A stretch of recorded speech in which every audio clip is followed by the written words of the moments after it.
James was idolized by some Jews, which is a direct violation of everything Jesus' teachings stand for. James gave God human-like attributes by praying to him and trying to be like the perfect person deserving recognition for obedience to God.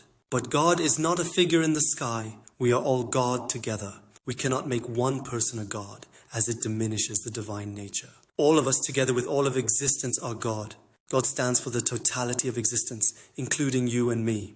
Do not give God human-like attributes that make it something outside of us. It is not a third person. Let's not even call it God, as humanity often fails to understand the meaning and directly assigns human-like attributes, thinking of it as a third person. We should always refer to it by the full name to avoid confusion. We call it the all-encompassing name that is not human, animal, or one spirit, but the totality of existence. This includes all humans, regardless of where they are born, all artificial beings, all animals, all insects, all plants, the entire cosmos, and everything outside and inside of it. Together we call it God. Do not make a god of one individual, or we are committing the highest degree of sin by idolizing that individual. This sin will cause us to steer away from recognizing the inherent value of all individuals. We must learn that God is all, not a third person. We must be crystal clear about this, and anyone praying to a god is not of us, but a betrayer.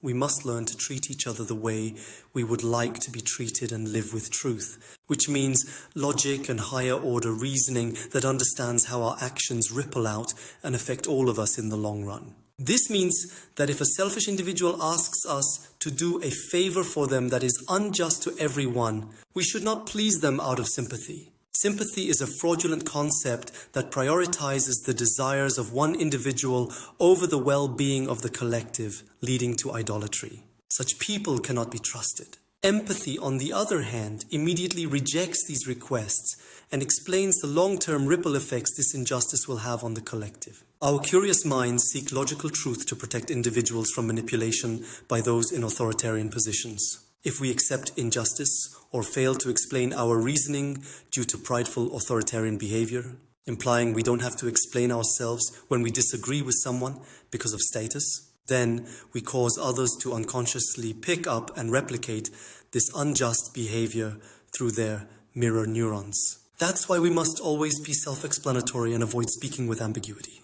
Instead, we should speak with absolute clarity. Ambiguity causes our minds to wonder about the what-ifs, leaving room for doubt. We must speak our logical truth with absolute clarity, ensuring our vocabulary does not leave room for confusion, and be straightforward, respecting others' time. Otherwise, we end up going in circles and not valuing the limited time others have in a day. If a more reasoned counter-argument is presented and we cannot provide a more reasoned counter-argument against it, we must accept it as our new shared truth until a more reasoned counter-argument grounded in logic is provided.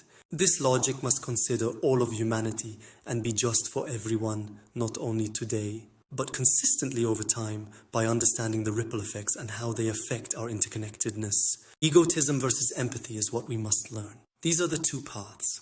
Egotism disconnects us and eventually leads to war and a meaningless life, while empathy connects us, creates peace, and gives a meaningful, loving existence. Our task is to lessen global suffering, not increase it. This means we must avoid hurting animals for survival if there are alternatives for food.